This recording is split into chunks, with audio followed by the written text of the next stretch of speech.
नमस्कार भिवंडीकरांनो, बोलबाला टीव्हीच्या या विशेष कार्यक्रमात मी अनन्या म्हात्रे आपल्या सर्वांचं सहर्ष स्वागत करते आहे।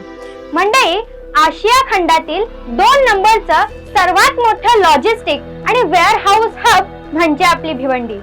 ज्या भिवंडीने जागतिक दर्जाच्या कंपन्यांना जागा दिली, विकासासाठी पोषक वातावरण दिलं, पण त्याच भिवंडीच्या मूळ भूमिपुत्रांची आज काय अवस्था झाली आहे? कोट्यवधीच्या विकास कामात आज आपला शेतकरी, आपला गावकरी नक्की कुठे आहे? हेच वास्तव आणि विकासाच्या झगमगाटात लपलेल्या आपल्या भूमिपुत्रांची खरी अवस्था आणि त्यांच्या समस्या जाणून घेण्यासाठी आज आपण आलो आहोत भिवंडीतील भरोडी या गावात। आपल्या सोबत शेतकरी संघटनेचे अरविंद भाऊ आहेत। नमस्कार अरविंद भाऊ। नमस्कार। अरविंद भाऊ, इथल्या शेतकऱ्यांवर कोणतेही संकट आलं की आगरी कोळ्यांनी स्वतःच्या जमिनी विकल्या म्हणून यांचे हाल होतात असा आरोप नेहमी होतो। नेमकी वस्तुस्थिती काय आहे, आपण काय सांगाल? सर्वप्रथम मी बोलबाला टीव्हीचं भरोडी गावच्या वतीनं तसंच आमच्या शेतकरी संघटना दिव्यांजूरच्या वतीनं एक आभार व्यक्त करतो की स्थानिकांच्या प्रश्नांना तुम्ही हात घातला। सर्वात मोठी हीच मोठी गोष्ट आहे, तर त्यासाठी मी तुमचं सर्वप्रथम आभार व्यक्त करतोय। तर तुम्ही प्रश्न विचारलेला खूप चांगला आहे की शेतकऱ्यांनी म्हणजे आमच्या भूमिपुत्रांनी जमिनी विकल्या असे आरोप होतात। तर सर्वप्रथम मी निदर्शनास आणून देतो की पूर्वीपासून आमच्या शेतकरी बांधवांनी कसा नारायण नागो पाटील, त्याच्यानंतर लोकनेते दिबा पाटील साहेब आणि आज तागायत भूमिपुत्रांनी लढा लढलेला आहे आणि आज तागायत आजच्या दिवसापर्यंत जास्तीत जास्त तीव्र लढा आम्ही देत आहोत। कारण आमच्या वाट्याला काय आलं, आज बघा तुम्ही बोलले की आशिया खंडातला 2 नंबरचा हब असं वातावरण इथं असताना आज अख्ख्या देशाची राजधानी जरी दिल्ली असली तरी आर्थिक राजधानी मुंबई आहे। पण त्या मुंबईसारख्या शहराला आमच्या शहापूर भागामधून पाणी जातो, पण तिथं पाणी नाही। पाण्याची अवस्था तिथं बिकट आहे, इथं बिकट आहे। तीच परिस्थिती का आमच्यावर आरोप केले जातात की तुम्ही जमिनी विकल्या, पैसे आले, त्याचा विपर्यास केला। परंतु एक गोष्ट नक्की लक्षात आणून देतो की आज तागायत आमच्या या भागामधून दिव्यांजूर पासून मानकोली असेल भरोडी गावापर्यंत जवळजवळ 10-12 प्रकल्प आले। BMC ची लाईन गेली, नॅशनल हायवे गेला, त्याच्यानंतर बुलेट ट्रेन आली, आता होऊ घातलेला विरार अलिबाग कॉरिडॉर, त्या बुलेट ट्रेनचा कारशेड भरोडी गावावर टाकला गेला, पॉवर हाऊस दिव्यांजूर गावावर टाकला गेला। हे का तर इथल्या जमिनी गुगलवर त्यांना रिकाम्या दिसल्या। म्हणजे आमच्या वडिलोपर्जित लोकांनी जमिनी वाचवल्या होत्या, परंतु सर्व शासनाला इथंच रिकामी जागा दिसल्यामुळे सगळ्या आरक्षण आमच्याच या भागामध्ये टाकली गेली आणि त्याच प्रकल्पाला गेल्यानंतर आज खरोखर एवढी बिकट परिस्थिती इथं झाली। कारण प्रकल्पाला गेल्यानंतर सुद्धा आज तागायत लढा आम्हाला द्यावा लागतो। कारण बघा, नारायण नागो पाटील असतील, कुल कायदा ज्यांनी आणला, दिबा पाटील असतील, 12.5% जनक मानलं जातं, परंतु ह्या गोष्टींना वंचित आम्ही राहिलो आजपासून। म्हणजे आजपर्यंत आम्ही वंचित राहिलो। याचं कारण असं की आजपर्यंत आम्ही लढे देत राहिलो, परंतु आमच्यावर अन्याय होत गेला। तर तो अन्याय कशा प्रकारे की आता सुद्धा विरार अलिबाग कॉरिडॉर आहे, 3 वर्षापूर्वी बुलेट ट्रेन प्रकल्प आला, त्या बुलेट ट्रेन प्रकल्पाला सरसकट 11.88 भाव देण्यात आला। नॅशनल हायवे गेले, मोबदला काय दिला, तेव्हा जमिनीना फक्त आमच्या काही लोकांना नोकरीवर घेतला गेला, परंतु ते आता नोकऱ्या सुद्धा गेल्या। BMC टॉपला आली, त्या फुल प्रॉफिटला आली, स्टेमची लाईन प्रॉफिटला आली, परंतु ज्या नोकऱ्या दिल्या होत्या त्या नोकऱ्या आज तागायत संपल्या। याच्या पुढं त्या जमिनी तिथंच आहेत। BMCचा आर्थिक व्यवहार अजून वाढत गेला, स्टेमचा वाढत गेला, उद्या बुलेट ट्रेनचाही तसाच होईल। परंतु आम्हाला आर्थिक मोबदला जो खरोखर अपेक्षित आहे असा कुठल्याही प्रकारचा दिला गेला नाही। सरसकट 11.88 भाव दिला। त्याच्यानंतर आता विरार अलिबाग 3 वर्षांनी आला, तर त्याचा भावामध्ये एवढी तफावत ठेवली की आमच्या खरोखर जीवन मरणाचा प्रश्न बनलेला आहे। कारण जमिनी आमच्या आता विरार अलिबाग गेल्यानंतर आमच्या इथं जमिनी काही उरणार नाही। मग काही न उरल्यामुळे आज आमची परिस्थिती एवढी बिकट झालेली आहे का आम्हाला जमिनी नसल्यामुळे काहीतरी रॉयल्टी देण्यात यावी, आमच्या मागण्या आहेत त्यांना नोकऱ्या देण्यात याव्या। बुलेट ट्रेनमध्ये तसं काही झालं नाही। खाजगीकरण झालं. आज खरोखर आपण देशाच्या विकासाला कुठे आम्ही बाधा आणत नाही, परंतु विकास करताना इथला भूमिपुत्र बकास होतोय हे नक्कीच प्रत्येकाने आत्मसात केलं पाहिजे. त्यासाठी आज आम्ही शेतकरी संघटनेच्या माध्यमातून का असेना, भूमिपुत्रांच्या माध्यमातून का असेना, आज आम्ही एकवटून लढा देत आहोत. पण ते लढा देत असताना फार इथली कठीण परिस्थिती झालेली आहे. आता वेगवेगळ्या प्रश्नांमाध्यमातून तुम्हाला प्रत्येकजण तशी तुम्हाला निदर्शनास आणून देतील की इथल्या स्थानिकावर नेमकं काय बितलेलं आहे. जर इच्छाशक्ती असेल ना तर गावचा साधा सरपंच सुद्धा पुरे गावाचा कायापालट करू शकतं. गावच्या प्रश्नांसाठी, खास म्हणजे विद्यार्थ्यांच्या प्रश्नासाठी थेट तो दिल्लीला जाऊ शकतं. असाच एक सरपंच आपल्यामध्ये आहे, ते म्हणजे विलास भाऊ. विलास भाऊ या ना, काय सांगू शकता तुम्ही? आमच्या बरोडे गावाच्या रस्त्यासाठी आम्ही गावाला भरपूर लढा दिला, दिल्लीपर्यंत केला, पण आम्ही यशस्वी झालो. तुम्ही दिल्लीला गावकऱ्यांच्या प्रश्नासाठी गेलेला, नक्की तो प्रश्न काय होता? प्रश्न असा होता की आमच्या गावातले शालेय विद्यार्थ्यांना जाण्या येण्यासाठी रस्त्याचे भरपूर जंगलातून जाण्याचा रस्ता होता, त्याच्या रस्त्यासाठी आम्ही दिल्लीला. त्याच्यानंतर आमचे गावातले शेतकरी यांना पलीकडच्या जागेवर जाण्या येण्यासाठी रस्ता नव्हता, त्याच्यासाठी तो विषय पण घेऊन आम्ही दिल्लीपर्यंत पोहोचलो. तर दादा, त्या प्रश्नांचा आतापर्यंत काय झाला? तो प्रश्न सुटला की अजूनपर्यंत बाकी आहे? प्रश्न मामाचं भरपूर योगदान बरोडे गावासाठी राहिला, प्रश्न नक्कीच सुटला आहे, पण आता खाली त्यांचं काम चालू करायचं बाकी आहे. गाववाल्यांचं सहकार्य, तसंच मामाने सहकार्य भरपूर, दिल्लीपर्यंत मामाने भरपूर मेहनत घेतली बरोडे गावासाठी. त्यांचे उपकार खरंच बरोडे गावावर भरपूर राहतील. नमस्कार दादा, आपले नाव रामकृष्ण पाटील, आणि गाव? भरोडी. मला आपल्याला असा प्रश्न विचारायचा आहे की या गावात आता बुलेट ट्रेन आणि विरार अलिबाग असा कॉरिडॉर आलेला आहे. असे 2 मोठे प्रकल्प आहेत. मग या महाप्रकल्पांचा आपल्या या गावाला खरंच काही फायदा झालाय की नाही? बुलेट ट्रेन आपल्या मुख्यमंत्र्यांचा स्वप्नातला प्रकल्प. या प्रकल्पासाठी माझ्या भरोडे गावाचं विशेष योगदान असं की आमच्या वडिलोपार्जित जागा त्या कारशेडमध्ये गेलेल्या आहेत. परंतु पहिल्यापासून माझ्या गावकऱ्यांना किंवा प्रकल्पबाधित शेतकऱ्यांना विश्वासात न घेता इथल्या अधिकाऱ्यांची मुजोरी आणि त्यानंतर जागा बळकवण्यासाठी एका दरोडेखोराप्रमाणे शासनाचं जे आमच्याप्रती वागणूक होती त्याच्या विरुद्ध आम्ही अनेक आंदोलनं केली, परंतु प्रत्यक्षात यश आलं नाही. कारण आपल्या भूमिपुत्रांना आजही कुठेतरी डावलण्याचा प्रयत्न प्रत्येक नेत्याकडून केला जातो. आजपर्यंत बरेच नेते आपल्या समाजात देखील होऊन गेले. दिबा पाटलांसारख्यांचं आज आपण एअरपोर्टला नाव का मागतोय? कारण त्यांनी आपल्या समाजासाठी विशेष कर्तृत्व केलेलं होतं. परंतु आताचे जे आपले नेते आहेत, कधी कधी लाज वाटते की आपण आगरी म्हणजे आपण वाघ आहोत, आणि या वाघांचं तुम्ही बकरीसारखे हाल करून ठेवलेत. आज आपण नेहमी गर्वाने म्हणतो की मुंबई, ठाणे यावर आमच्या भूमिपुत्रांचं अस्तित्व होतं, पण प्रत्यक्षात आज जर आपण मुंबई आणि ठाण्यामध्ये बघितलं तर आगरी कोळी समाज आणि समाजातील लोक अगदी जेमतेम आपल्याला पाहायला मिळतात. का? कारण आपल्या जमिनी नाही राहिल्या. मग त्या एक तर आपल्याकडनं बळकावून घेतल्या गेल्या, एक तर शासनाचे प्रकल्प आले, शासनाने आपल्याकडनं हिसकावून घेतल्या, आणि काही ज्या उरल्या सोडलेल्या जमिनी होत्या त्या आपल्याच नेत्यांच्या भोकांडी बसलेल्या आहेत. आणि असे नेते आपल्यावर राज्य करतात. लाज वाटायला पाहिजे. जेव्हा आमच्या गावावर प्रकल्प येतो, आमच्या गावातल्या वडिलोपार्जित जागा आमच्याकडून हिसकावून घेतल्या जातात, त्यांचा भाव काय काय काय आम्हाला कशाची कल्पना दिली जात नाही. विरार अलिबागच्या संदर्भात आम्ही कितीतरी उठाव केले. आमच्याच गाव नाही तर या 14 गावातील प्रत्येक सरपंच, उपसरपंच, सदस्य आणि ते गावकरी, प्रकल्पवादी शेतकरी आज वारंवार फेऱ्या मारतायत की आम्हाला रेट काय देताय तुम्ही. आज जवळजवळ 2 वर्ष झाली आम्हाला रेट बद्दल कल्पना नाही.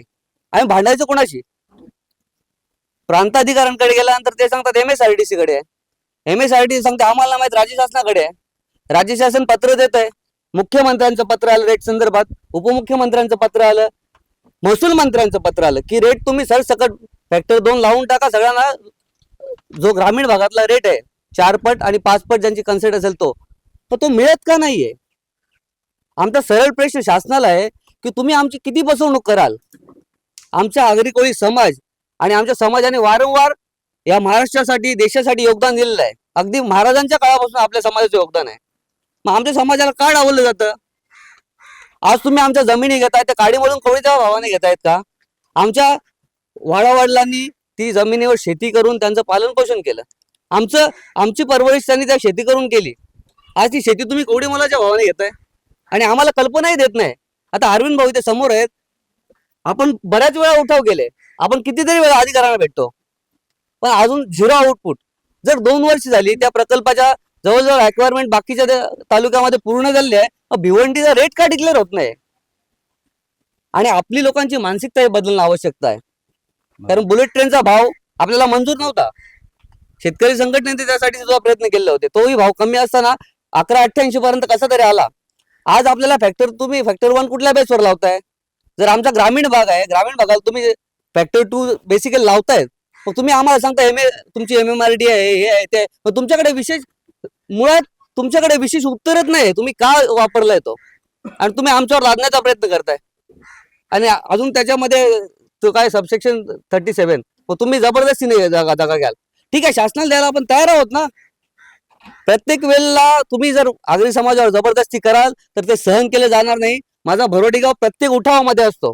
आज देवा पाटलांचे जे काही ज्या वेळी रॅली झाल्या किंवा आपली ती सभा झाली, प्रत्येक वेळी भरोडी गावातील बहुसंख्य लोक त्या ठिकाणी उपस्थित राहतात. यापुढे आम्ही उपस्थित राहू, परंतु आपल्या समाजाला एकवटण्याची गरज आहे. जोपर्यंत आपण सगळे एकत्र येत नाही तोपर्यंत आपल्याला प्रश्नाला वाचा फुटणार नाही. आपले नेते नालायक आहेत. या नेत्यांना आपण धडा शिकवणं गरजेचं आहे. तुम्ही समाजाचं नेतृत्व करून पुढे आलेले आहात. कोणी म्हणतो आम्ही पेटवून घेऊ, हे करू ते करू, देवा पाटला नाव लागणार, ते पेटवणारे कुठे गेले? आज जर नाव नसेल लागेल तर तुम्ही नसाल पेटवत तर आम्ही पेटवण्याची क्षमता ठेवतो.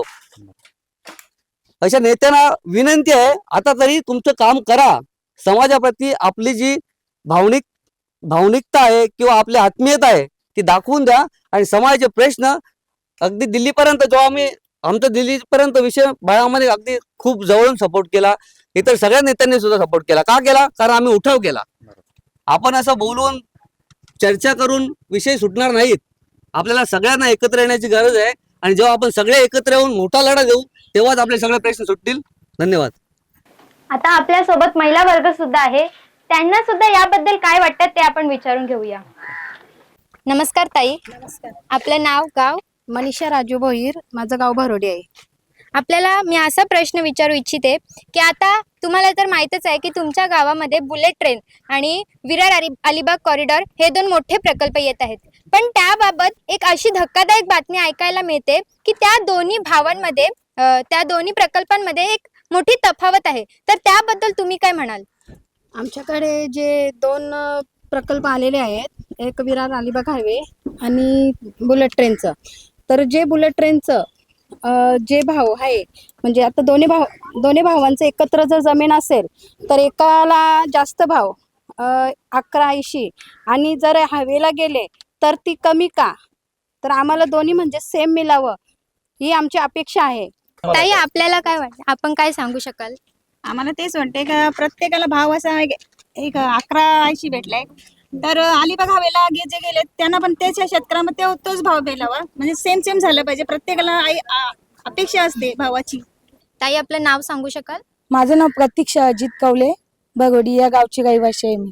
जे आता दुजा भाव चालू आहे, इकडे अलग भाव आणि तिकडे अलग भाव, मग याबद्दल तू काय सांगू शकतं? कसं आहे माहितीये का, आता बुलेट ट्रेन प्रकल्प आणि अलिबाग कॉरिडॉर हा प्रकल्प, तो बुलेट ट्रेनच्या नंतर 3 वर्षानंतर आलाय ना, मग तो अजून भाव वाढायला पाहिजे की कमी व्हायला पाहिजे? याच्यामध्ये आमची शेतकऱ्यांची फसवणूक आहे ना, मग तो व्यवस्थित आम्हाला मिळाला पाहिजे, ही म्हणजे आमची मागणी आहे. का एवढं म्हणजे कमी आम्ही नाही घेऊ शकत. जे आता 2 भाव, आता तुम्ही ऐकलं त्यांच्या बद्दल की 2 भाव, आपल्याला याना वेगळा त्याना वेगळा, मग तुम्हाला काय वाटतं? आम्हाला वाटतं का दोन्ही भावांना एकसारखाच भाव मिळावा. या आता सरकार आपल्याला घरान प्रत्येकाला 2 भावांना वेगवेगळे भाव देते, बरोबर ना? मग तुम्हाला कसं वाटतं? यो सरासर आमच्यावर अन्यायच आहे. जर भावाभावांची भांडणं जर सरकार लावत असेल 2 भाव देऊन, तर यो अन्यायच आहे. तर त्यावेळी दोन्ही भावांना एकच भाव द्यावा, तर म्हणजे हे आमची अपेक्षा आहे. आणि जर आमचे जेंट्स लोक दिल्लीपर्यंत जाऊ शकतो तर आम्ही लेडीज पण काही मागे नाही हटू शकत. आम्ही पण दिल्लीपर्यंत जाऊ शकतो, ही आमची याच्यात ताकद आहे. दादा नमस्कार. नमस्कार. तुमचं नाव? कृष्ण अभिमन्यू म्हात्रे, शेतकरी संघटना अंजूरदेवे. दादा, ज्या आता भावांबद्दल जो दुजा भाव चालले, बरोबर, सरकार दुजा भाव करते, बरोबर, त्याबद्दल तुम्ही काही असा आवाज उठवली का? आता तुम्हाला पहिलं सांगतो स्टार्ट पासून, जेव्हा बुलेट ट्रेन आमच्याकडे आली तेव्हा बुलेट ट्रेनमध्ये शेतकरी संघटनेने आवाज उठवला आणि त्या आवाजाला खरोखर वाचा फुटली आणि 1188 भाव मिळाला.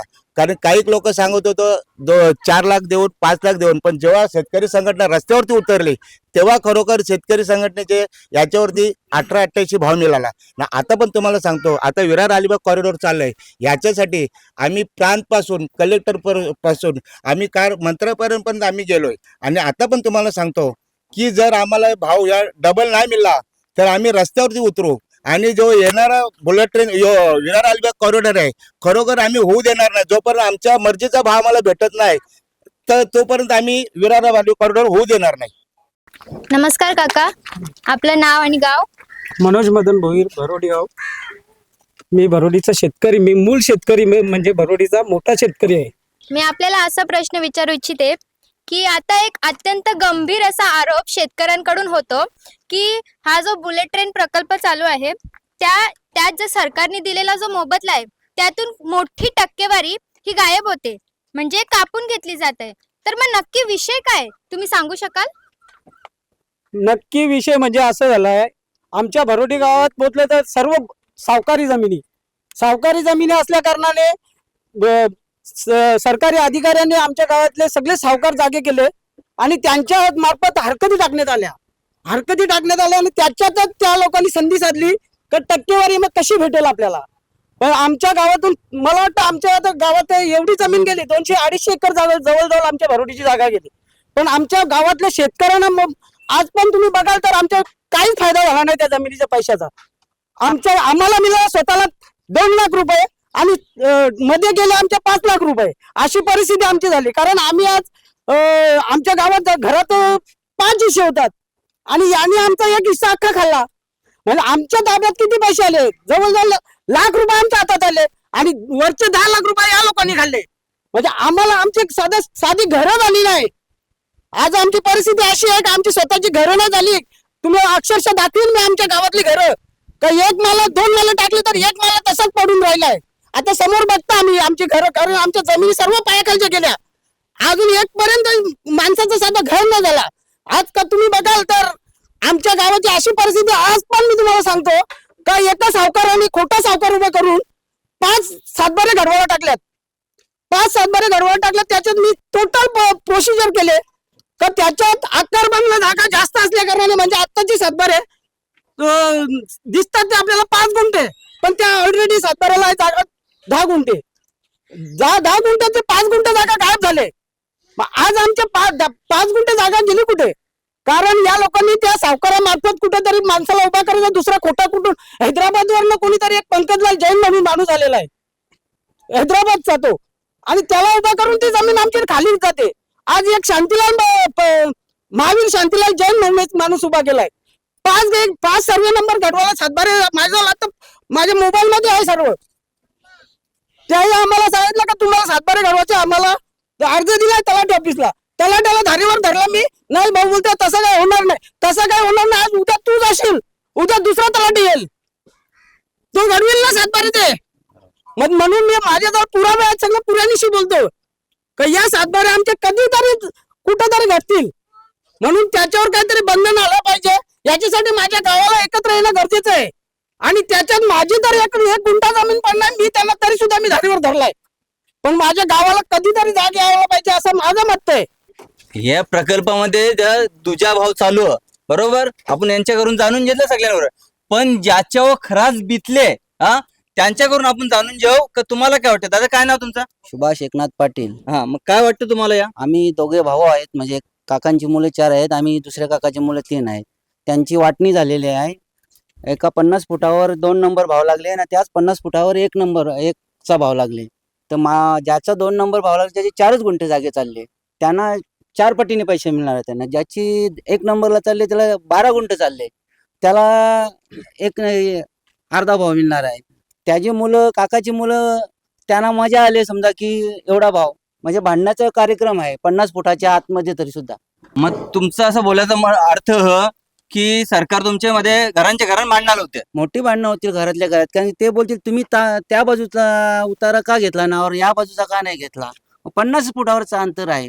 गेली नसती तर काही नसतं समजा. या मग आता तुम्हाला ज्या चालू प्रकरण तुमच्या घरात भांडणं चालल्यात, हा, तर मग तुम्ही सरकारला काय सांगू शकता? सरकारला एवढंच विनंती आहे की आमची कोण गाववाल्याची तुम्हाला कुठली याला हे नाही, तुम्ही आम्हाला सारखा एक समान भाव करा ना. दादा, या आता विकास प्रकल्पासाठी म्हणजे तुमच्या जमिनी सरकारने घेतल्या, बरोबर? मग तुम्ही आपले आपलं तरुण, आपल्या गावांचं तरुण मंडळी हे तिथं प्रोजेक्ट मध्ये कामाला लागावं अशी काही तुम्ही मागणी केली का त्यांच्यावर? हो, ज्या वेळेला आमच्या गावावर प्रोजेक्ट लाभला त्यावेळेला आम्ही संघटनेमार्फत प्रांताकडे आणि कलेक्टरकडे पण आम्ही बाबा जी भूमी बाधित लोक आहेत त्यांना नोकऱ्या मिळाव्या यासाठी आम्ही पत्रव्यवहार पण काही केलं. आणि काही त्यानंतर त्या लोकांनी आम्हाला काही शेतकऱ्यांना बाबा तुमची काय सुशिक्षित पोरं का काही त्यांना काही कळवलं नाही त्यांनी, याबद्दल लोक नाराज आहेत. पण नोकऱ्या मिळाव्या आमचा ठाम निर्णय आमचा नोकरी मिळावीच. बरोबर. मग त्याच्यासाठी आपण काय करू शकतो आता? आता त्याच्यासाठी अजून लोकांचे काही पेमेंटचेच विषय बाधित राहिले आहेत, त्याबद्दलही लोकांची अजून धडपड चालू आहे. पण नोकऱ्यांबद्दल आता शेवटी अधिकारी कोण बदलते राहतात, चेंज होते राहतात. प्रांत गेला, तहसीलदार गेला, नवीन येणारे जे उत्तरं देतात ते आम्हाला माहिती नाही, अशी काही उडवडीत उत्तरं आम्हाला देतात ते. अरविंद दादा, भिवंडी शहर हे गोदामांचं शहर आहे, पण आता इथले सगळे उद्योग, सगळे गोदामे आता पुढे पुढे सरकत गुजरातच्या दिशेने चाललेत अशी चर्चा आहे. तुम्ही या मतावर सहमत आहात का? नक्कीच, खूप चांगला प्रश्न आहे. कारण आता आपण बघतोय का सध्या बघा ना, आता जो होऊ घातलेला बुलेट ट्रेन हा गुजरात मुंबईच का, बरेचसे आता अहमदाबाद मुंबईच का, आता सुद्धा जो मोठा कॉरिडॉर रोड होतोय तर सगळी कनेक्टिव्हिटी गुजरातलाच का होते? कारण काय आहे, इथं बघा तुम्ही मगाशी उल्लेख केला की आशियातला सर्वात टॉपचा 2 नंबरचा हब हा भिवंडी आहे. म्हणजे मुंबई आर्थिक राजधानी आहे, ही गुजरातला का जोडायची आहे? कारण हा पूर्वी कालापासून सगळं चालू झालेलं आहे आणि आता इथं एवढे प्रोजेक्ट झालेले आहेत का याच्यावर नजर लागलेली आहे. मग सगळे प्रोजेक्ट जे आहेत ते गुजरातशी कनेक्टिव्हिटी होतात. मग आम्ही नक्की याचा अर्थ काय समजायचा? कारण आम्ही याच्यातून एकच सांगतोय की प्रत्येक गोष्ट ही गुजरातला जोडली गेली पाहिजे. आणि त्यांची सरास काही समाजकंटक आहेत ते फेसबुक, व्हॉट्सअपवर, सोशल मीडियावर सरळ लागतात की मुंबई ही गुजरातची आहे. अरे काय तुम्ही, म्हणजे आपल्या महाराष्ट्रामध्ये खरोखर आजची राजकीय परिस्थिती याला कारणीभूत आहे. मी तर म्हणेन ही दलभद्री राजकारणी लोक आहेत का सध्या सगळ्या ज्या काही गोष्टी जोडल्या जातात त्या फक्त गुजरातशी जोडल्या गेल्या पाहिजे. म्हणजे ही नक्कीच ही महाराष्ट्राची चळवळ उभी राहिली होती, आपल्या क्रांतिकारकांनी चांगल्यासाठी चळवळ उभी केली होती. पण पुढं परिस्थिती अशी होय की राजकारण्यांनी सगळं त्यांच्या पायाला नतमस्तक होऊन सगळं सरासपणे गुजरातच्या कनेक्टिव्हिटीला जोडलं गेलं. आता आम्ही बघतोय, आता वसई रोड पार झाला ना की सगळे गुजरात गॅस आला, सगळे गुजरातीमध्ये पाटे आले. अरे महाराष्ट्रात राहतो, आपल्या ठाणे जिल्ह्यात पार केला का वसई लागतो आणि तिथून सरासपणे गुजराती पाट्या चालू होतात. मग याचा अर्थ नक्की काय समजायचा? कितीतरी असे प्रश्न आहेत, पण ते प्रश्न मांडल्यानंतर आम्ही जर या प्रश्नांवर हात घातला तर आम्हाला उद्या नक्कीच दोष ठरवतील. परंतु त्याच्या पलीकडे जाऊन सांगतो, कोणी काही करू दे, परंतु आमचा लढा, मी मगाशी उल्लेख केला, पूर्वी नारायण नागो पाटलापासून जो चालू झालेला लढा तो आज तागायत आमच्यासारख्या तरुणांनी आणि समाजातील काही चांगल्या लोकांनी जो जिवंत ठेवलेला आहे तो आम्ही शेवटपर्यंत जिवंत ठेवणार. धन्यवाद दादा. नमस्कार दादा, आपलं नाव आणि गाव? कुणाल म्हात्रे, दिव्यांजोर शेतकरी संघटना. आपल्याला मी असा प्रश्न विचारू इच्छिते की आता आपण सगळ्यांनीच असं सुद्धा ऐकलंय की इथल्या गावात स्थानिकांची मालकी असलेली सुद्धा गोदामे आहेत, पण त्यावर प्रत्यक्ष ताबा मात्र परप्रांतीयांचा आहे. तर मग यावर तुम्ही काय सांगाल? खरं तर हा दिव्यांजूर गावाचा एक ज्वलंत आणि मोठा प्रश्न आहे. त्याचं कारण असं की सन 2007-8 या दरम्यान एक रुद्रप्रताप त्रिपाठी या नावाचा एक बिल्डर येतो आणि तो आल्यानंतर काही स्थानिक नेते यांना हाताशी धरून लोकांना विश्वासात घेतलं जातं आणि त्या विश्वासातून शेतकरी अडाणी असल्यामुळे कायदेशीर बाबींची पूर्तता न करता, कायदेशीर बाबी तपासून न पाहता त्या विश्वासाला बळी जातो आणि आपल्या जमिनी त्या डेव्हलपमेंटला दिल्या जातात. परंतु जवळजवळ 17 ते 17-18 वर्ष झाले, परंतु लोकांना तिथे त्यांच्या जागेमध्ये जमिनीमध्ये जाता येत नाही, कुठला धंदा पाणी व्यवसाय करता येत नाही, पजेशन नाही, वाराही नाही आणि भाडा जो दिला जातो तो चालू भावानुसार न देता त्याच्यामध्ये कमतरता आहे. त्याच्यामुळे आज शेतकऱ्यांवर अन्याय देखील झालेला आहे आणि त्याच्यावर आम्ही शेतकरी संघटनेच्या माध्यमातून कुठेतरी कायदेशीर आमच्यासमोर अडचणी आहेत, कारण आम्ही विश्वासात ते गोडाऊन दिले होते, बरोबर. तर त्यामुळे कायदेशीर बाबींची जरी अडचण असली तरी आम्ही येत्या काही दिवसामध्ये तिथे आंदोलनाच्या स्वरूपात शेतकऱ्यांना न्याय मिळवून देण्याचा प्रयत्न करणार आहोत. दादा, मग बाकीचे जे भूमिपुत्र आहेत, स्थानिक भूमिपुत्र आहेत, त्यांचा पण हाच प्रश्न आहे का? मग ते आवाज का नाही उचलत? कुठेतरी याच्यामध्ये राजकीय हस्तक्षेप आहे किंवा काहीतरी लोकांमध्ये दडपण असेल, दडपशाही असेल, त्यांना घाबरून देखील शेतकरी आज समोर येत नाहीत. दादा, यांच्या उत्तरावरून मला तुम्हाला असं विचारायचं आहे की आधी भिवंडी ही भिवंडीवर भूमिपुत्रांचं राज्य होतं, पण आता भिवंडीवर परप्रांतीय बिल्डरांचं राज्य आहे का? नक्कीच याचं सविस्तर उत्तर मी देईन.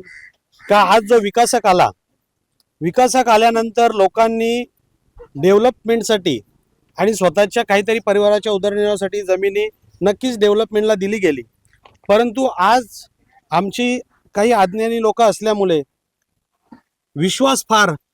आज आपल्या भागातील भूमिपुत्रांचा विश्वास फार असतो, त्याच्यामुळे आमचा घात अशा प्रकारे झाला की आज आम्ही सर्रासपणे आज बघतोय की उपजिल्हाधिकारी असतील, तहसीलदार असतील, प्रांत असतील, आपले ठाण्याचे कलेक्टर साहेब असतील, यांच्याकडे आमचा शेतकरी फेऱ्या मारतोय, केसेस लढतोय, वकील इकडून तिकडून पैसे करून बिचारा केशी लढतोय आणि सर्व निकाल हे इथं आलेले परप्रांतीय जे विकासक आहेत यांच्याच बाजूने लागतोय.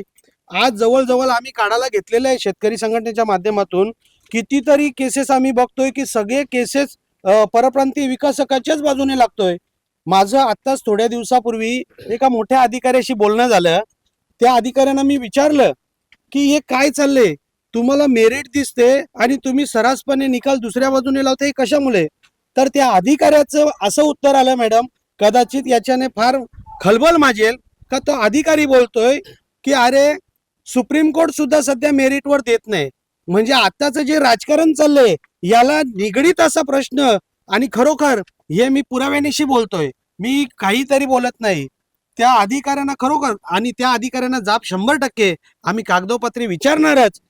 त्यासाठी मगाशी भाऊनी सांगितलं की गावाची एकता का पाहिजे, आज आपल्या समाजाची भूमिपुत्रांची एकता पाहिजे. अहो, पोट भरायला सगळे इथं आले ना, सगळे आले. आज आम्हाला इथलं जर भूमिपुत्र हवालदिल होत असेल तर याची परिस्थिती पुढं काय होणार आहे? आणि याला सर्वात मोठं आमच्या भागातलं गलिच्छ राजकारण. कारण काही हे राजकारणी त्या विकासकाला असे जुळल्यात का त्यांच्या बाजूनच त्यांचे फोन असतात, त्यांना काही कायदा कळत नाही, सर्रासपणे आमच्या बाजूने निकाल द्या, यांच्या बाजूने निकाल द्या. हा प्रश्न फार मोठा ज्वलंत प्रश्न आहे आणि याचा छडा लावल्याशिवाय कदाचित ह्या गोष्टी हाताळताना, तुम्हाला आताची राजकीय परिस्थिती माहित आहे का, एखादा माणूस लढा देत असताना किती त्याच्या अंगावर केसेस, मी सुद्धा त्या केसेसमध्ये गेलेलो आहे, माझ्यावर सुद्धा परिणाम झालेले आहेत. परंतु सडेतोड उत्तर आम्ही शेतकरी संघटनेच्या माध्यमातून एवढ्या भागातल्या 14 गावं असतील, भूमिपुत्रांच्या माध्यमातून आम्ही लढा देत आहोत आणि हा लढा दिवसेंदिवस तीव्र होईल. कारण आजची ही काळाची गरज आहे. आजचा लढा हा उद्याचा भविष्य आहे. आज आमची मुलं बालक किती अंधार, जर त्यांचं भविष्य अंधारात आलं तर आम्ही करायचं काय? तर हा फार मोठा, कारण एखादा अधिकारी येतो, 3 वर्ष राहतो आणि त्याच्या मनमर्जीप्रमाणे, आता त्याच्यासाठी काय केलं जाते सर्वांना ठाऊक आहे, परंतु तो त्याच्या मनमर्जीप्रमाणे जर निकाल देत असेल तर येणारा अधिकारी सुद्धा तितकाच माजलेला असेल. त्यासाठी या अधिकाऱ्यांना अद्दल घडवल्याशिवाय, कायदेशीर अद्दल घडवल्याशिवाय आम्ही शेतकरी संघटना आणि इथला भूमिपुत्र शांत बसणार नाही. नमस्कार दादा, आपलं नाव आणि गाव? माझं नाव विश्वास छोटू पाटील, मी दिव्यांजूर शेतकरी संघटनेचा एक सदस्य म्हणून. आपल्याला मी असा प्रश्न विचारेल की राजकारणी असू दे, गायक असू दे किंवा मोठे खेळाडू असू दे, आपली भिवंडी नगरी ही त्यांसाठी प्रसिद्ध होती. पण आता या सर्व गोष्टी सोडून आता आपली भिवंडीची ओळख म्हणजे खड्डेमय रस्ते आणि प्रचंड ट्रॅफिक अशी झालेली आहे. मग आता तुम्हाला याबद्दल काय वाटतं? याचं कारण आहे जे कॉन्टॅक्ट आहे ते सर्व या राजकारणी लोकांनी घेऊन ठेवलेले आहेत आणि ते याच्यावर काय लक्ष देत नाही आणि माझं तर आयुष्य याच्यामध्येच गेला टेम्पो चालवून. पण मी ट्रॅफिकमध्ये काढून हे करून सरळ ते ट्रॅफिकवाले आणि त्यांचे साहेब त्यांच्या गाड्या आणून आणि त्यांच्याकडून हप्ते घेऊन त्यांच्या जास्त ट्रॅफिक होते. याच्यामध्ये ट्रॅफिक वॉर्डन आणि त्यांचे जे अधिकारी आहेत ते यांच्यामध्ये जास्त हे झालेले आहेत. त्यांच्याकडून गाड्या आणून आणि त्यांच्याकडून हप्ते घेऊन आणि ते जास्त ट्रॅफिक करतात. म्हणजे तुम्हाला वाटतं की याच्या नेत्यांचा काही हात आहे का? 100% आम्हाला तरी वाटतं की याच्यात नेत्यांचा हात आहेच. कारण आम्ही एवढे समस्या पुढे घेऊन जातो त्याचा काही हल होत नाही, म्हणजे याच्यावर तर नेत्यांचा 100% हात आहे. दादा, ही जे ट्रॅफिक होते की तुम्हाला असं वाटतं की ट्रॅफिक पोलीस जुल्म करतात म्हणून? नाही, त्यांचे हप्ते चालू आहेत. त्या मुळे सगळं वरती बरोबर त्यांचे लागेबांधे लागलेले आहेत. म्हणून तो त्यांना दररोज 1 लाख रुपये 2 लाख रुपये त्याचा हप्ता असतं, ते जमा करायचं आणि द्यायचं त्यांचा. दादा, तुम्हाला काय वाटतं ही ट्रॅफिक जी होते ही पैसे देऊन केली जातं? पैसे देऊ म्हणजे मी तर रोजच प्रवास करतो, मी गोडाऊनला कामाला जातो वडप्याला, तर मला पण ट्रॅफिक भेटतेच. पोलीस लोक मुद्दामून तिथं अडवतात, मोठ्या गाड्या आहेत त्यांच्याकडून भत्ता घेतात आणि त्याच्यामुळे ट्रॅफिक कंटिन्यू चालूच असते. मोठ्या गाड्या आता हा दादा, खराब रस्त्यामुळे तुम्ही बघता इथे आमचे 2 संघटनेचे सदस्य आहेत जे रिक्षा चालवून ते आपल्या परिवाराचा उदरनिर्वाह करतात. परंतु त्या खड्ड्यामुळे अशी त्यांची अवस्था झाली आहे की दिवसा 500 कमवायचे आणि संध्याकाळी हॉस्पिटलला 250 रुपये संपवायचे, अशी अवस्था झालेली आहे. दादा, तुमचं काय मत आहे याच्याबद्दल? माझं मत असं आहे की ते जेव्हा ट्रॅफिक चेकिंगला असतात त्यावेळेला ते प्रत्येक गाडीला अडवण्याचा प्रयत्न करतात आणि ते काय सांगतात, आमचा टार्गेट आहे, आम्हाला साहेबांना तो टार्गेट द्यायचा असतो. भले तुम्ही तुमचे कागदपत्र, तुमचा हेल्मेट वगैरे तुमचं सगळं काही तुमचं व्यवस्थित असेल तरी आम्हाला तो टार्गेट द्यायलाच लागतो. म्हणजे हा टार्गेट कशासाठी देतात ते लोक, हा माझा प्रश्न आहे. तर याचं उत्तर कुणाकडून मला भेटेल? काही तुम्हाला मित्रण, जेव्हा आपल्या घरात काही फंक्शन असते बरोबर, उदाहरणार्थ आपल्या घरात लगीन, तर लगीन असल्यावर नवरा कवा तरी ट्रॅफिक मध्येच असते. इकडे आपण सगळ्या वाट बघताव की बाबा आता नवरा येईल, लगीन लागेल, 7चा लगीन 8ला लागते बरोबर, त्यावर का तुम्ही बोलू शकता? कारण तर आता खूपच ट्रॅफिक होते आणि लग्न कार्यक्रमांना पण खूप म्हणजे हैराणी येते. इथं नवरा पोचते तरी लोक पोचत नाही, लोक पोचते तर नवरा पोचत नाही. आणि जे काही कार्यक्रम फंक्शन घरात असते तर जे आपले नातेवाईक येतात त्यांना पण लेट होते आणि बोलतात पण काय तुमच्याकडे एवढी ट्रॅफिक आहे, आम्हाला नुसती हैराणी आली असं बोलतात. त्याच्यामुळे ही ट्रॅफिक सरकारने कमी करावी, बस हीच आमची विनंती आहे. तुम्हाला काय वाटतं ताई? आता लोक लग्न फंक्शनला आपले घरी येतात तेव्हा बोलतात का उन्हातून आलो, ट्रॉफिक मधून आलो, चक्कर येते, आता काय करायचं, मग ते दवाखान्यात जायला लागते. मध्ये या सरकारला बरं वाटते का असं? दादा, जेव्हा आपण या ट्रॅफिकच्या मुलींना आपण कवा तरी बघा कधी हॉस्पिटलला जावाचा होला किंवा कोणाला अचानक बिमार होल्या ना त्याला पोहोचायचं नाही, या ट्रॅफिक खड्डे हन त्याच्यामुळे ट्रॅफिक भरपूर लागले तर आपण तिथे पोहोचत नाही लवकर. मग याचे सोल्युशन काही करू शकतो आपण? सोल्युशन तर निघूच शकत नाही, कारण नेत्यांनीच पहिले भरभरलेले हात त्यांचे हे केलेले आहेत. त्याच्यात काय आपलं काय सोल्युशन निघणार आहे? कारण आता आपण इथून भिवंडीला जायला अंजूरपाटा मार्गे निघालो ना तर जवळजवळ 15 मिनिटाचा रस्ता आहे, पण तिथं आपल्याला 2 तास लागतात. कारण इथं रस्त्याचे प्रश्न आणि प्रत्येक फाटकावर ट्रॅफिकवाले गाड्या अडवायला उभे राहिलेले असतात. त्यांचा हप्ता घेतल्याशिवाय ते पुढे गाड्या सोडित नाही, अशी परिस्थिती आहे. म्हणून आपल्याला तिथं यो प्रश्न उद्भवते. थांबा, ताईंना बोलायचंय. आमचं म्हणजे असं आहे का ट्रॉफिक होते तर त्या ट्रॉफिकमधून आता शाळेची मुलं स्कूलमध्ये जातात तर त्या ट्रॉफिकची मुले 1-1, 2-2 घंटे स्कूल म्हणजे बसमध्ये राहतात, वेळेवरती बसमध्येच सू करतात, शी पण करतात. एवढी परिस्थिती त्या मुलांची गंभीर होते या ट्रॉफिकची मुलं. आणि एकुदी जर गरोदर माता जर डिलिव्हरीला घेऊन जात असेल तर तिला पण तशी ट्रॉफिकची मुलं खूप टेन्शन होते. जर ती डिलिव्हरी पण तिची म्हणजे शक्यतो त्या गाडीत पण होते, एवढी अवस्था खराब होते या ट्रॉफिकची मुलं.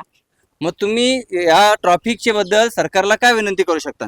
आमची कलकलीची एवढीच विनंती आहे की सरकारने ट्रॅफिक कमी करावी आणि सर्वांना उत्तमतेचा प्रवास करण्यात मिळावा. तर मी जातो अरविंद दादा घरा.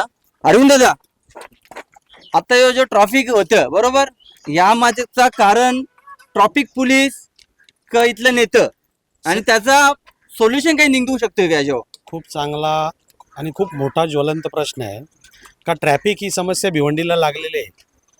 त्याचं कारण आता मी स्वतः सांगतो, माझी मुलगी हॉलीमेरीला होती, 3 वर्षापूर्वी मी तिला काढली, तिथून संस्कारला टाकली.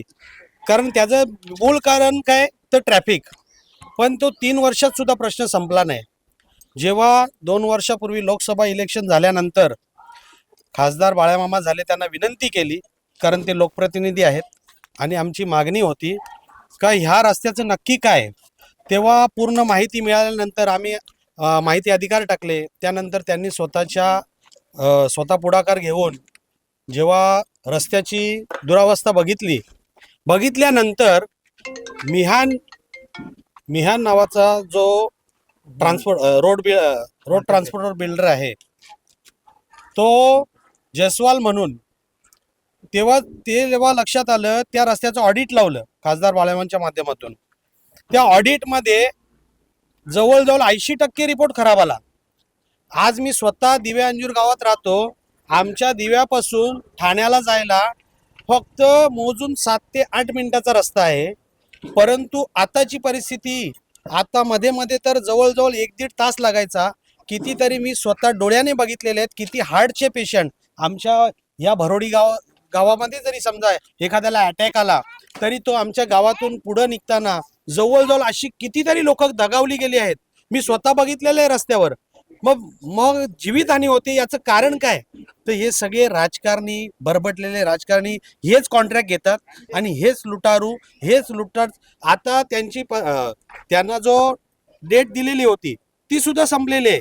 रस्ता त्या वेळेमध्ये झाला पाहिजे, परंतु कोणी त्याच्याकडे लक्ष देत नाही. आता आम्ही त्या माध्यमातून, खासदार बाळामामांच्या माध्यमातून स्वतः खासदार साहेब हायकोर्टामध्ये रिट पिटिशन दाखल केलेले आहे. कारण रस्त्याची एवढी, आता आमच्या गावावर जो ब्रिज आहे ना, तुम्ही बघा त्या ब्रिजला कसे फाटे फुटल्यात. आता सुद्धा असं त्या ब्रिजला फुगीर आलेला आहे. का तो रस्ता कधी पडेल, हे का ज्वलंत प्रश्न सांगतो की कुठेही जीवितहानी झाली. कारण आता जीव फार स्वस्त झालाय हो. आता आपण बघतोय जगामध्ये का विमानं चालली, रस्ते चालले, परंतु इथं जर खराब रस्त्यामुळे एखादी जीवितहानी झाली, मग त्याला जिम्मेदार कोण? सरकार काय करते? एखादी रस्त्याला ऍक्सिडेंट झाला, त्याला येऊन कोणीतरी मंत्री सांगतो मेलेल्याला 5 लाख, जिवंत्याला 1 लाख, म्हणजे झालं, तेवढ्यापुरती टाळे वाजवल्या, अरे मरणाऱ्याचा जीव गेला. अरे हे सगळं फार दुष्काळजीपणा आणि निष्काळजीपणा चाललेला आहे सरकारचा. यावर खरोखर व्यवस्थित मार्ग निघाला नाही तर आमची रूपरेषा ठरलेली आहे. त्या रूपरेषेने आम्ही नक्कीच हायकोर्टात रिट पिटिशन दाखल केलेले आहे. त्या माध्यमातून लढा आमचा अजून तीव्र होईल. नमस्कार दादा, तुमचं नाव आणि गाव? माझं नाव सागर बालाराम भोयर, गाव भरोडी.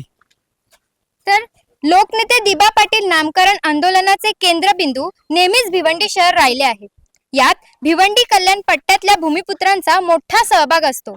तुम्हाला काय वाटतं, यंदा तरी नवी मुंबई आंतरराष्ट्रीय विमानतळाला दिबा पाटलांचे नाव लागेल का? हो, नक्कीच लागेल. आणि का नाही लागावं?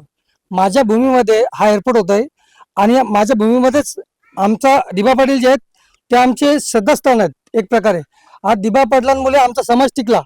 आज दादा एक गोष्ट पकडा, या देशामध्ये 150 कोटी लोकसंख्या आहे. असं कुठला तरी एक समाज आहे का की ज्याला गाव घर सोडून जाण्याची गरज लागत नाही? फक्त आपला आगरी समाज आहे. ती पुण्य आहे दिबा पाटील साहेबांची.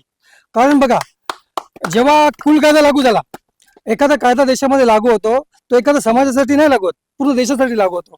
परंतु आपल्या आगरी समाजाला जेव्हा कुल कायद्याचा फायदा झाला, का झाला तर आपण मुंबई लगेच रहिवासी आहोत आणि मुंबई शहर हा जागतिक दर्जाचा आहे. त्याच्यामुळे इथे शहरीकरण वाढलं, त्याच्यामुळे इथे जमिनींना योग्य तो भाव आला. म्हणजे भले आपण जमिनी विकसित केल्या, आपण बोलतो ना आगरी समाजात जन्माला यायला नशीब लागते, ती पुण्य आहे दिबा पाटील साहेबांची. आणि का नाही लागलं दिबा पाटील साहेबांचं नाव? आज दिबा पाटील हे एक राष्ट्रीय नेते आहेत. कारण हे असे नेते आहेत की ते 5 वेळा आमदार, 2 वेळा खासदार, एकदा महाराष्ट्र विधानसभेचे अध्यक्ष, पनवेलचे पहिले नगराध्यक्ष आणि आगरी समाजाचे पहिले वकील होते. विचार करा, एखादा ग्रामपंचायतचा सदस्य झाला ना, आपल्या पिढीचा उद्धार करून जातो. आज दिबा पाटलांनी एवढी मोठी पद भूषून सुद्धा स्वतःचं घर नाही बांधू शकले हो. इतके मोठे महान नेते होऊन गेले. आज एक शोकांतिका आहे की आपल्या समाजाला त्यांच्याबद्दलचा जो माहिती आहे ना, खूप लेट पोचली. परंतु भिवंडीला जेव्हा कळली ना, 2021च्या आंदोलनामध्ये 20,000च्या प्लस भिवंडीची लोक त्या आंदोलनामध्ये उतरली होती आणि यापुढे उतरू. आणि बघा, आम्हाला राजकारणाशी काय लेनदेन नाही आहे, फक्त दिबांच्या नावांचे. कोणी या आंदोलनासाठी सपोर्ट करू द्या, आम्ही त्यासाठी राहणार आणि दिबांचं नाव लावूनच घेणार. आणि दुसरी गोष्ट सांगतो, आपल्या समाजामध्ये स्त्रीला एक म्हणजे लक्ष्मीचं स्थान आहे. आपण बोलतो ना, पहिली बेटी धनाची पेटी. आज या अगोदर मुलीला गर्भातच मारण्याचा एक हे होता का मुली नको म्हणून, परंतु दिबांनी जो स्त्री भ्रूण हत्या कायदा आहे ना, तो दिबांनी आणलाय आणि याचा पूर्ण उपभोग हा देश घेतोय. म्हणजे पूर्ण देशातल्या स्त्रियांना त्यांनी एक स्वातंत्र्य दिलं. आणि दुसरी गोष्ट, जो दिबांनी कुल कायदा जेव्हा लागू करण्यासाठी प्रयत्न केले ना, आणि तलाठ्याचे अधिकार कमी करण्यासाठीही दिबांनी प्रयत्न केले, म्हणून समृद्ध आहोत म्हणून. आणि जेव्हा छत्रपती शिवाजी महाराजांच्या स्वराज्यामध्ये शिवाजी महाराज एखादी लढाई जिंकले किंवा एखाद्या तिथे त्यांचा सरदार शहीद झाला, तर त्या शहीद सरदाराला तिथं नाव द्यायचं.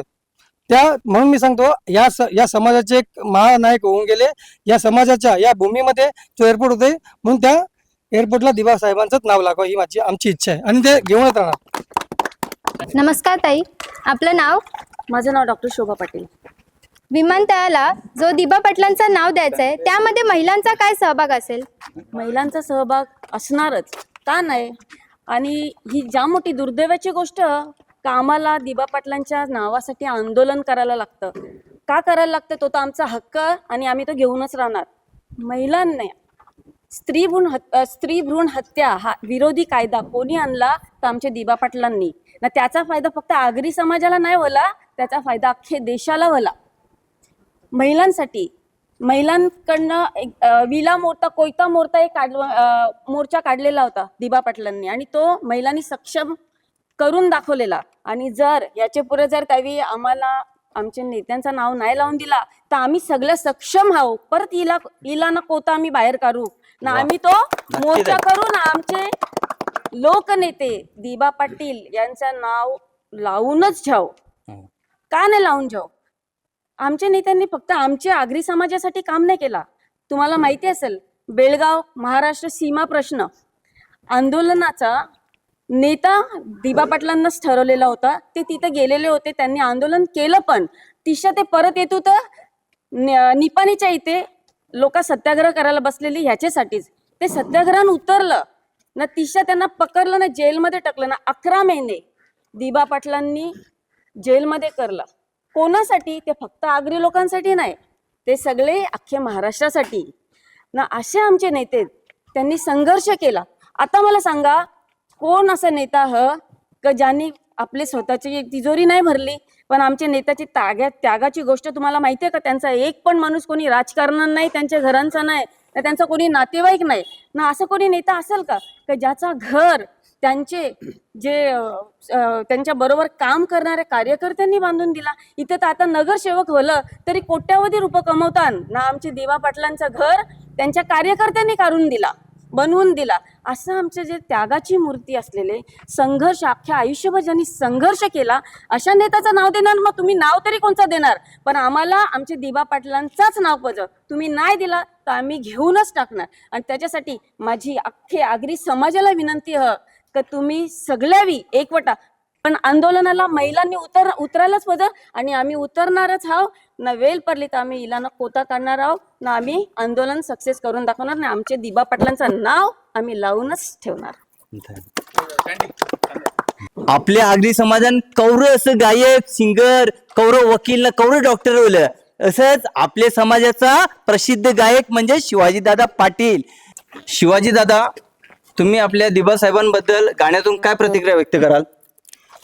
खरोखर आज आपल्या भूमिपुत्रांवर आपल्यावर आज अन्याय होत आहे आणि आपल्याला तो हक्क आणि न्याय तो मिळालाच पाहिजे. आणि आपले लोकनेते दिबा पाटील साहेब यांचं नाव विमानतळाला लागलंच पाहिजे.